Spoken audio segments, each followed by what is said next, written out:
మరి చెప్పాను సిరీస్ ఆర్డర్లో ఎపిసోడ్లుగా వారు చేస్తున్న అక్రమాల గురించి మీ దృష్టికి తీసుకొస్తానని చెప్పాను. అందులో భాగంగానే ఈరోజు కూడా ఆలేరులో జరిగిన ఒక విషయాన్ని సేమ్ ల్యాండ్కి సంబంధించిన ఇష్యూని మీ దృష్టికి తీసుకోవడానికి మీ ముందుకు వచ్చాను. నాతో పాటు మా మండల పార్టీ అధ్యక్షులు బీసు చందర్ గౌడ్ గారు మీ ముందున్నారు. సో ముఖ్యంగా ఆలేరు రెవెన్యూ శివార్లో ఒక తాండాకు సంబంధించిన భూమిని, అంటే ఒక ప్రైవేట్ ల్యాండ్నే ఎక్సెస్ ఉన్నప్పుడు మనం సీలింగ్ భూములుగా చేసేవాళ్ళు. ఆ సీలింగ్ భూముల్లోంచి గిరిజనులకు దాదాపు 9 మందికి 16 ఎకరాల 16 గుంటల భూమిని గతంలో 1996లో వాళ్ళకి పట్టా ఇవ్వడం జరిగింది. ఒక 9 మంది గిరిజనులకు 16 ఎకరాల 16 గుంటలు పట్టా ఇవ్వడం జరిగింది. దానికి సంబంధించిన డాక్యుమెంట్ మేము నీకు PDF ఫైల్లో పంపిస్తున్నాను. ఇది ఆ డాక్యుమెంట్. దాని తర్వాత ఇద్దరు గిరిజనులు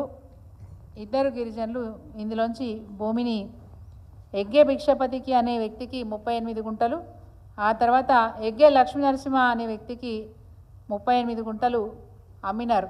ఇందులో మనం గుర్తించాల్సింది ఏంటంటే అసైన్డ్ భూములు అమ్మడానికి కానీ కొనడానికి వీలు లేదు. బట్ అయినప్పటికీ ఇది జరిగింది. దాంతోపాటు ఇప్పుడు నేను చెప్పింది మీకు 502 సర్వే నెంబరు, పక్కనే ఉన్న 504 సర్వే నెంబర్లో కూడా 9 మందికి గిరిజనులకు మరి 12 ఎకరాల పట్టా ఉంటే అందులోంచి కూడా 3 గిరిజనులు మరి ఎకరం భూమిని ఎగ్గే భిక్షపతి గారికి అమ్మినట్టుగా డాక్యుమెంట్స్ ఉన్నాయి మన దగ్గర. అది 2006లో దానికి సంబంధించిన డాక్యుమెంట్ కూడా మన దగ్గర ఉంది. అండ్ ఇంతకుముందు నేను చెప్పినట్టుగా ఇద్దరు 502కు సంబంధించిన డాక్యుమెంట్ ఏదైతే సేల్ చేసినారో ఆ డాక్యుమెంట్ కూడా మన దగ్గర ఉంది. అదేవిధంగా ఇంతకుముందు నేను చెప్పినట్టుగా అటు ఎగ్గే భిక్షపతికి ఎగ్గే లక్ష్మీనరసింహకి ఏవైతే భూములు 502లో కొన్నారో ఆ భూములు మొత్తం కలుపుకుంటే 38 గుంటలు కలుపుకుంటే ఎకరం 36 గుంటలు. 504లో ఎగ్గే భిక్షపతి గారు కొనుక్కున్న భూమి ఎకరం, ఈ రెండు కలిపితే 2 ఎకరాల 36 గుంటలు. అసైన్డ్ భూములు కొనడం అమ్మడం అనేది ఒక తప్పు అయితే ఇక్కడ మా డిమాండ్ ఏంటంటే ఈ కార్యక్రమాన్ని, అంటే ఈ అమ్మకాన్ని రద్దు చేసి బాజాప్తా గిరిజనులకే పట్టాలు ఇవ్వాలని చెప్పి డిమాండ్ చేస్తాను. ఇది ఫస్ట్ డిమాండ్. సెకండ్ డిమాండ్, దీంట్లో ఉన్న భూ కుంభకోణం అని ఏం చెప్పానంటే ఈ ఎగ్గే లక్ష్మీనరసింహ గారు వీరేం చేశారు, ఈ 2 ఎకరాల 36 గుంటల్ని జీపీఏ చేశారు. జీపీఏ ఎప్పుడు జరిగింది?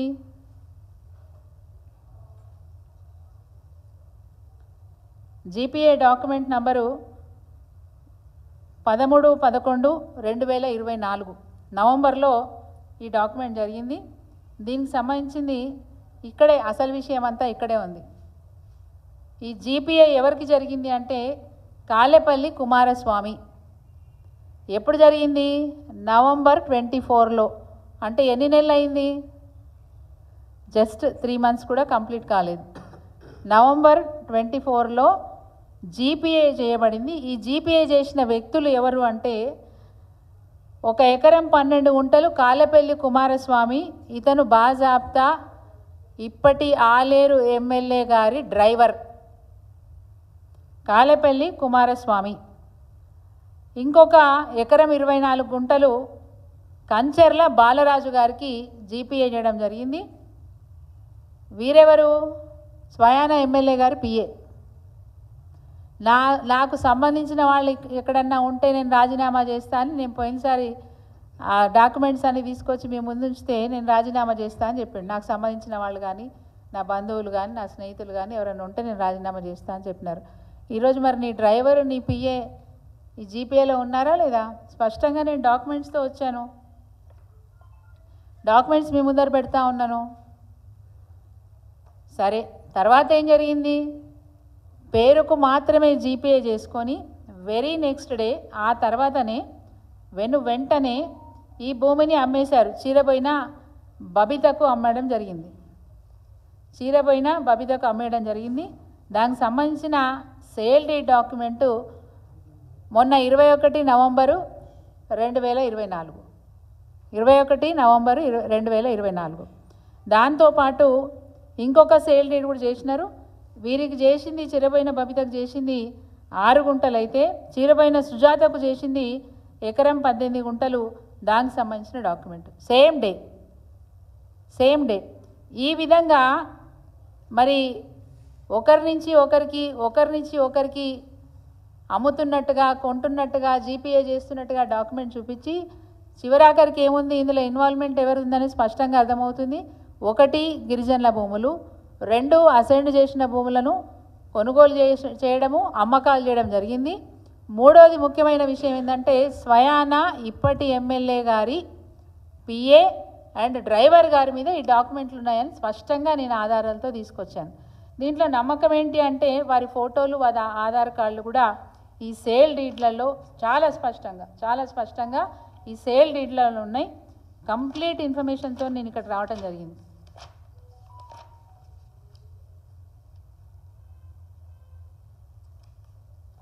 అంటే భూదందాలకు నాకు సంబంధం లేదని చెప్పుకునే ఐలయ్య గారు ఈరోజు మీరేం సమాధానం చెప్తారు? ముఖ్యంగా గిరిజనుల భూములను ఏమాత్రం భయం లేకుండా కబ్జాలు చేయడము, ఒకరి పేర్ల మీదకి ఒకరికి డాక్యుమెంట్లు మార్చడము, మరి ఈ విధంగా చేస్తున్న ఎమ్మెల్యే గారిని అడుగుతా ఉన్నా, దీనికి నువ్వేం సమాధానం చెప్తావని నేను అడుగుతా ఉన్నాను. నీ సమాధానం ఏంది అని అడుగుతా ఉన్నాను.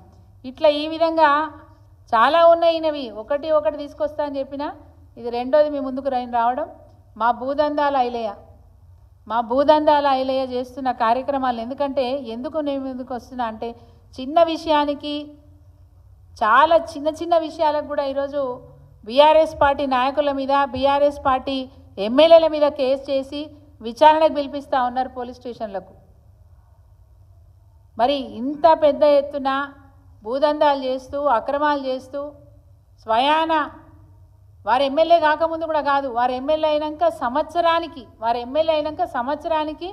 వారి దగ్గర పనిచేస్తున్న పిఏ వారి దగ్గర పనిచేస్తున్న డ్రైవర్ పేరు మీద డాక్యుమెంట్లు ఉన్నాయని చెప్పి సుస్పష్టంగా మీ దగ్గరకు నేను వచ్చినాను. అంటే ఈ విధంగా తప్పులు చేస్తున్న వారి మీద మరి ప్రభుత్వం ఎట్లాంటి చర్యలు తీసుకుంటుందో నేను అడుగుతా ఉన్నాను. కాంగ్రెస్ పార్టీకి సంబంధించిన ఎమ్మెల్యే ఏ పని చేసినా బారాకూన్ మాఫా అని అడుగుతున్నా. ఎన్ని హత్యలు చేసినా మాఫేనా? ఎంతమందికి అన్యాయం చేసినా మాఫేనా? మేము దీని మీద డిమాండ్ చేస్తూ ఉన్నాం. వెంటనే ఈ పట్టాలన్నీ కూడా మరి ఈ సేల్ డీడ్లన్నీ కూడా క్యాన్సిల్ చేసి హక్కుదారులైనటువంటి గిరిజనులు ఎవరైతే ఉన్నారో ఆ గిరిజనుల పేరు మీద ఫ్రెష్గా పట్టాలు ఇవ్వాలని చెప్పి మేము డిమాండ్ చేస్తూ ఉన్నాం.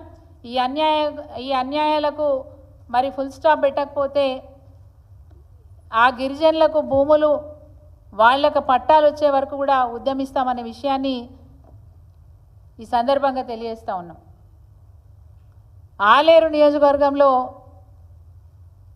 ఒకటి వెనుక ఒకటి జరుగుతూ ఉంది. మరి నేను అనుకుంటా మా ఎమ్మెల్యే గారు చాలా క్లియర్గా ముఖ్యమంత్రి రేవంత్ రెడ్డి గారిని ఫాలో అవుతున్నారని నేను అనుకుంటా ఉన్నాను. ముఖ్యమంత్రి గారికి ఏ అలవాటు ఉందో యథా రాజా తదా ప్రజ. సీఎం గారు చేస్తున్న పనులే నేను చేస్తానే మాట. ఒకటి అసైన్డ్ భూములు, సీలింగ్ భూములు. అసైన్డ్ భూములు అమ్మడము కొనడం ఒక విషయం అయితే, ఎవరైతే ఇద్దరు అమాయకులు గిరిజనులు చదువురాని వాళ్ళు భూమి అమ్మినామని చెప్పిన కదా, 504 సర్వే నంబర్లో వాస్తవంగా వాళ్ళకి పట్టా లేదు. సీలింగ్ భూమిని అమ్మేసినారు, అంటే ప్రైవేట్ ల్యాండ్ని అమ్మేసినారు. వాళ్ళకి తెలియక డాక్యుమెంట్ల మీద సంతకం పెట్టేసి వదిలేసినారు తప్ప అది వాస్తవంగా చెప్పాలంటే 502లో అసైన్డ్ భూములు అయితే సర్వే నంబర్, 504లో అవి ప్రైవేట్ ల్యాండ్స్ పట్టా భూములు. వాటిని ల్యాండ్ ఎక్సెస్ ఉండడం వల్ల గతంలో సీలింగ్ భూముల కింద గుర్తించడం జరిగింది. ఇట్లాంటి భూముల్ని ఈరోజు ఒకరి వ్యక్తి మించి ఒకరి వ్యక్తి